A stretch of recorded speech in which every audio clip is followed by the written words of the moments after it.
तो मेरे dear friend, आप सबको यहाँ दिखाई दे रहा होगा, ठीक है, क्लास 10 संस्कृत सब्जेक्टिव 2022, ठीक है। मैं क्रैश कोर्स में संस्कृत क्लास 10 का सब्जेक्टिव क्वेश्चन करवा रहा हूँ, ठीक है। और मैं बहुत सारे चैप्टर को पढ़ा दिया हूँ। अगर आप सब नहीं पढ़े हैं तो हमारे चैनल को सब्सक्राइब करके जो प्ले लिस्ट है उस पर जा करके सारी संस्कृत के वीडियो आप लोग देख सकते हैं, ठीक है। मैं बहुत सारे चैप्टर को पढ़ाया हूँ, ठीक है, जैसे आप सबको दिखाई दे रहा होगा, ठीक है। मैं 9 चैप्टर तक बता दिया हूँ। और आज हम बात करने वाले हैं, ठीक है, पाठ संख्या 10, ठीक है। पाठ संख्या 10, 9 पिछले क्लास में पढ़ाया था, आज 10 पर चर्चा करते हैं, मंदाकिनी वर्मन पर। क्या? मंदाकिनी वर्मन, ठीक है। मंदाकिनी वर्मन के बारे में आज हम पढ़ते हैं। चैप्टर 10 है, ठीक है। आप लोग ध्यान कीजिएगा और बढ़िया से इसको पढ़िएगा, ठीक है। चलिए तो शुरू करते हैं, देर किस बात की, इसका प्रश्न देखते हैं। साथ ही आपको PDF हमारे टेलीग्राम पर मिल जाएगा, ठीक है, वहाँ से आप लोग ले सकते हैं, डिस्क्रिप्शन में लिंक डाल दिया जाएगा, ठीक है। चलिए शुरू करते हैं। माय डियर फ्रेंड, आप लोग को प्रश्न संख्या 1 दिखाई देगा मंदाकिनी के, ठीक है। कहता है कि मंदाकिनी की शोभा का वर्णन किस रूप में किया गया है, ठीक है। मंदाकिनी की, ठीक है, शोभा के वर्णन, मतलब शोभा जो है, शोभा का वर्णन किस रूप में किया गया है, इस पे चर्चा करते हैं। प्रश्न संख्या 1 है, इसका उत्तर देखते हैं, इसका उत्तर क्या कहता है। तो आप लोग को यहाँ पर दिखाई दे रहा होगा, ठीक है, यहाँ पर आप लोग को दिखाई दे रहा होगा कि उत्तर कहता है कि वनवास काल में जब राम सीता और लक्ष्मण के साथ चित्रकूट जाते हैं, क्या होते हैं, कहाँ जाते हैं, चित्रकूट जाते हैं, तब मंदाकिनी की प्राकृतिक सुषमा से प्रभावित हो जाते हैं। जब वनवास काल में राम, लक्ष्मण और सीता तीनों वनवास में जाते हैं, ठीक है, तो वहाँ पर आप लोग को दिखाई देता होगा, ठीक है, नदी, मंदाकिनी नदी, ठीक है। यहाँ पर उसका प्रकृति को देख करके बहुत ही, ठीक है, सुबल प्रभावित हो जाते हैं लोग, ठीक है। वे सीता से कहते हैं कि यह नदी प्राकृतिक, ठीक है, उपादानों से सबलित है। क्या है? सबलित चित्त को, ठीक है, आकर्षित कर रही है। जो ये नदियाँ हैं, नदियाँ का बखान करते हैं, यहाँ पर के प्राकृतिक नदियाँ को बहुत ही बखान करते हैं, ठीक है। यहाँ पर रंग बिरंग छट्टा वाली यह हंसों, ठीक है, हंसों द्वारा सुशोभित है। क्या है? सुशोभित है। यहाँ पर जो इसमें नदियाँ में हंस रहता है, हंस, ठीक है, इसे देख करके इनका मन क्या होता है? मोहित होता है, ठीक है। ऋषिगण इसके निर्मल जल में स्नान कर रहे हैं और कहते हैं कि जो नदियां हैं, इसमें ऋषिगण, सारे ऋषिगण क्या करते हैं? स्नान करते हैं इस नदियां में, ठीक है, ठीक है, ठीक है। ऊंची कचारों वाली यह नदी, ठीक है, अत्यंत रमणीय है। ऊंची कचारों वाली, ठीक है, कछारों वाली जो नदियाँ, कछारों मतलब ऊंचे किनारे, ठीक है, ऊंचे किनारे वाला नदियाँ जो है ये बहुत ही क्या है? रमणीय है, बहुत ही सुंदर है। मतलब राम जी, सीता जी और लक्ष्मण जी बतिया रहे हैं आपस में, बहुत ही क्या है? ये सुंदर है। तो प्रश्न संख्या 1 आप लोग को कैसा लगा कमेंट में जरूर बताइएगा। चलिए मिलते हैं, ठीक है, प्रश्न संख्या 2 पर। कब पर? 2 पर, ठीक है। थोड़ा सा हम कलर भी चेंज कर लेते हैं अभी। चलिए कलर करते हैं ग्रीन। चलिए ठीक है, अब 2 पर चर्चा करते हैं। जैसे आप सब अभी 1 पढ़े उसी प्रकार से 2 भी पढ़ेंगे, ठीक है। आप लोग को सारी जो क्वेश्चन है आप लोग को हिंदी लैंग्वेज में, भले ही संस्कृत आप लोग पढ़ रहे हैं लेकिन आप लोग को हिंदी लैंग्वेज में कराया जा रहा है। इससे आसान आप लोग क्या खोज रहे हैं, ठीक है। खाने में भी आप लोग को मेहनत लगता है, ठीक है, ध्यान रखिएगा। ये तो भाई पढ़ाई ही है, ठीक है, पढ़ाई ऐसा तो मेहनत कहीं है ही नहीं, ठीक है, ध्यान रखिएगा। प्रश्न संख्या 2 देखेंगे, ठीक है, देर किस बात की, ठीक है। कहते कि मंदाकिनी का वर्णन करने में राम सीता को किन किन रूपों में, ठीक है, संबोधित करते हैं। मंदाकिनी के नदी को वर्णन करने में राम और सीता को किन किन रूपों में, ठीक है, संबोधित करते हैं, इसके बारे में उत्तर जानेंगे, ठीक है। उत्तर यहाँ पर आप लोग को झलक रहा होगा। कहते हैं कि परम पावनी, ठीक है, क्या? परम पावनी गंगा, ठीक है, ध्यान रखिएगा। अनायास मन को आकर्षित करने वाली है। क्या है? अनायास मन को आकर्षित करने वाली है। निर्मल जल, रंग बिरंग छटा, ऊंची कछारे आदि राम को, ठीक है, क्या है? राम को ठीक है, आह्लादित करती रहती है, ठीक है। इसकी शोभा से, ठीक है, इसकी शोभा से वशीभूत राम सीता को, ठीक है, राम सीता को इनकी सुंदरता का निरीक्षण करने के लिए अपने भाव प्रकट करते हैं। क्या करते हैं? अपने भाव को प्रकट करते हैं, ठीक है। सीते प्रिय, ठीक है, विशाला, ठीक है, विशालाक्षी शोभने, ठीक है, आदि संशोधन से संबोधित करते हैं। जो जो ये नदियाँ हैं, ठीक है, इन नदियाँ को, ठीक है, 3 प्रकार से बोल करके, ठीक है, संशोधित करते हैं। पहले प्रिय, ठीक है, दूसरा विशालधि और शोभने, ठीक है, 3 प्रकार से बात बोल करके कवि, ठीक है, इस नदी को, ठीक है, नाम धरते हैं, संबोधित करते हैं, ध्यान रखिएगा।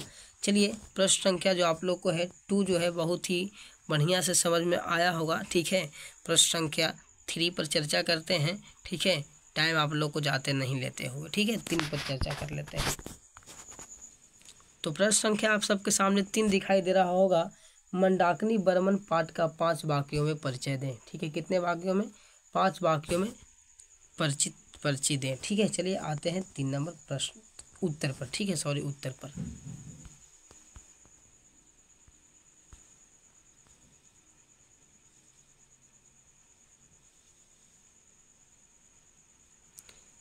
तो आप लोग यहाँ पर देख सकते हैं इसका उत्तर, ठीक है, क्या इसका उत्तर देख सकते हैं आप लोग।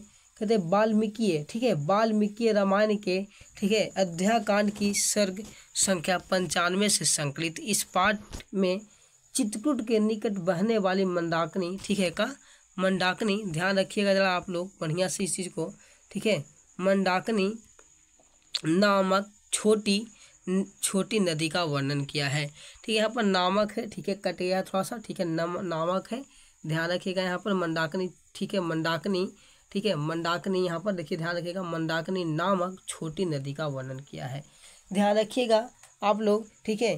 जो ये वाल्मीकि रामायण के लेखक कौन है? वाल्मीकि जी, ठीक है। मंदाकिनी वर्मन को जो ये कहाँ से लिया गया है? तो अयोध्या कांड से, कहाँ से?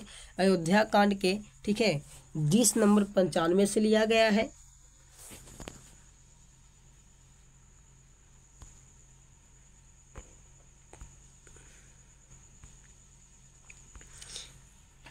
और अयोध्या कांड के, ठीक है, सर्ग संख्या 95 से लिया गया है, ध्यान रखिएगा। जिसमें चित्रकूट के निकट बहने वाली, कहाँ के निकट? चित्रकूट, ठीक है, जगह का नाम था चित्रकूट के निकट बहने वाली मंदाकिनी नदी की, ठीक है, इसमें वर्णन मिलता है इस पाठ में, ठीक है। इस पाठ में आदि कवि वाल्मीकि को, ठीक है, व्याख्य शैली, ठीक है, व्याख्य शैली तथा वर्ण क्षमता अभिव्यक्त हुई है। क्या है यहाँ पर? ठीक है, वाल्मीकि जी के वाक्य शैली तथा वर्ण क्षमता जो है, वर्ण क्षमता अभिव्यक्त हुई है। जय श्री राम सीता को मंदाकिनी का वर्णन सुनाते हैं। किनको? श्री राम और सीता जी को, ठीक है, मंदाकिनी के क्या सुनाते हैं? तो क्या वर्णन सुनाते हैं, ठीक है। प्रश्न संख्या 3 आप लोग को थोड़ा सा वहाँ पर मिस्टेक हुआ होगा, मिस्टेक हुआ था, ठीक है, कुछ टेक्निकल प्रॉब्लम के कारण, ठीक है, इसे घबराइएगा नहीं, आप लोग इसको बढ़िया से समझ गए होंगे। देखिए इसमें जो वाल्मीकि जो मंदाकिनी है, मंदाकिनी कहाँ से लिया गया है? तो ध्यान रखिएगा, अयोध्या कांड के 20 नंबर 95 से लिया गया है, ध्यान रखिएगा, ठीक है, 20 नंबर 95 से लिया गया है। इसमें चित्रकूट के निकट बहने वाली मंदाकिनी नदी का वर्णन किया गया है, जिसमें वाल्मीकि जी राम सीता जी को ये मंदाकिनी नदी के बारे में क्या करते हैं? वर्णन सुनाते हैं। क्या करते हैं? वर्णन सुनाते हैं। चलिए प्रश्न संख्या 3 आप लोग को बहुत अच्छा लगा होगा, ठीक है, उम्मीद करता हूँ, ठीक है। आप सब लाइक सब्सक्राइब कर दीजिएगा, मेरे चैनल को सब्सक्राइब भी कर दीजिएगा, ठीक है। प्रश्न संख्या 4 पर चर्चा कर लेते हैं, ठीक है। चलिए, बहुत ही विचित्र यहाँ पर आप लोग को प्रश्न यहाँ पर देखने को ये भी मिलेगा, मंदाकिनी वर्मन से हमें क्या संदेश मिलता है? ध्यान रखिएगा, बहुत ही बड़ा और बहुत ही सुंदर प्रश्न यहाँ पर कवि ने लिखी है, ध्यान रखिएगा।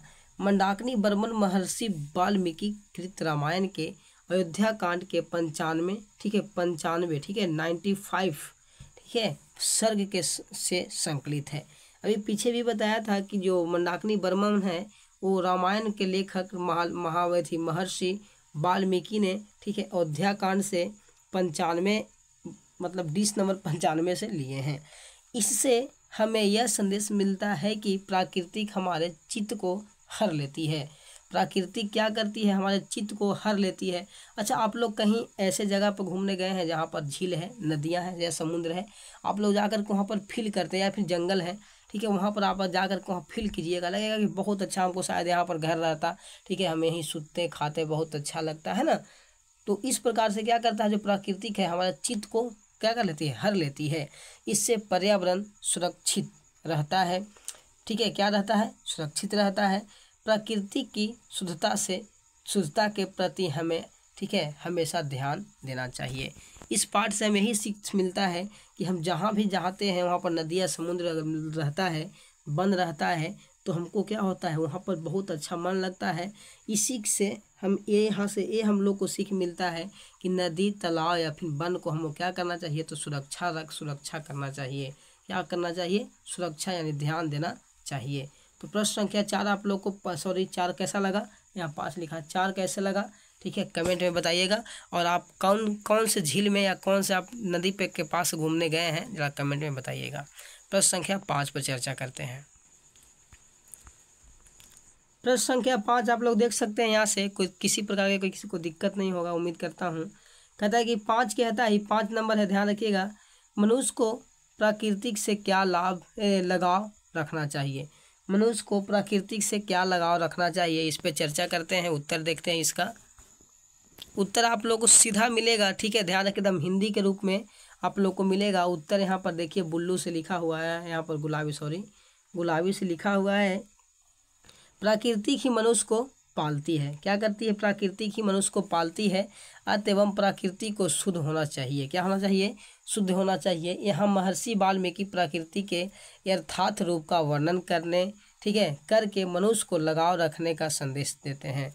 क्या देते हैं? वाल्मीकि जी का कहना है कि प्रकृति को क्या करना चाहिए, हम लोग को सुरक्षा करना चाहिए, इसका लगाव, इससे अच्छा लगाव रखना चाहिए, ठीक है। इससे हमारा जीवन सुखमय एवं आनंदमय होगा। और जहाँ पर अच्छे प्राकृतिक है, जहाँ पर अच्छे पेड़ पौधे वन हैं, उनका जीवन सदा सुखी रहता है। देखे होंगे आप लोग, ठीक है। और क्या होता है कि यहाँ पर आप लोग को, ठीक है, बहुत अच्छे मतलब कह सकते हैं लगाव यहाँ पर भी रहता है, ठीक है। ध्यान रखिएगा, यहाँ पर हम लोग को बहुत अच्छे से मन लगता है, ठीक है। हम लोग के यहाँ तो भाई नहीं मिलता है पेड़ पौधा, हम लोग के यहाँ कहाँ जंगल है, कहाँ, ठीक है, हम लोग के यहाँ जंगल नहीं है। गया की तरफ इधर जंगल उंगल नहीं है, ठीक है। हम लोग गया से हैं, तो हमारे पास यहाँ पर जंगल उंगल बड़ी कम मिलता है, ठीक है। अगर जंगल देखना है तो चले जाइए आप लोग झारखंड में, बहुत तरह के जंगल मिलेगा, ठीक है। झारखंड में, मध्य प्रदेश में अब सब वन वाला क्षेत्र है, ठीक है। पश्चिम बंगाल में भी ठीक ठाक वन है, ठीक है। आप लोग ज्योग्राफी में पढ़ेंगे तो पता लगेगा, ठीक है। असम में आप लोग को मिलेगा, उत्तराखंड तरफ, ठीक है। ये सब क्या है, वनीय क्षेत्र, बहुत अच्छे वन यहाँ पर मिलते हैं, ठीक है। चलिए ज़्यादा बात नहीं करेंगे। दोस्तों प्रश्न संख्या आप लोग को 6 जो है, ठीक है, प्रश्न संख्या 6 आप लोग को आज नहीं कराया जाएगा, ठीक है, अगली क्लास में करा दिया जाएगा, ठीक है। क्योंकि अभी मैं यहाँ पर इसमें से इस चैप्टर से 5 ही क्वेश्चन लिया हूँ। कितना? 5 क्वेश्चन लिया हूँ और 5 को मैं हल कर दिया, ठीक है। अब अगले दिन, ठीक है, इस पर चर्चा करेंगे, क्योंकि वीडियो हम देख रहे हैं कि ज़्यादा हो रहा है, टाइमिंग ज़्यादा इसका हो रहा है, ठीक है। अभी और ये थोड़ा सा छोटा चैप्टर भी है, इसलिए इस पर 5 ही क्वेश्चन लिया हूँ, ठीक है। कोई घबराने की कोई बात नहीं है। आप लोग इतना पढ़ के जाइए, ठीक है, आप लोग को पक्का मिलेगा, ठीक है। आप लोग को क्वेश्चन जो है आप लोग को पक्का यहाँ से देखने को मिलेगा। चलिए, ठीक है, हम चर्चा करेंगे अगले क्लास में, ठीक है, इस पर, ठीक है। और साथ ही अगले चैप्टर को भी शुरू करेंगे, ठीक है, ध्यान रखिएगा। तो चलिए मिलते हैं अगले वीडियो में, ठीक है। जय हिंद, नमस्कार।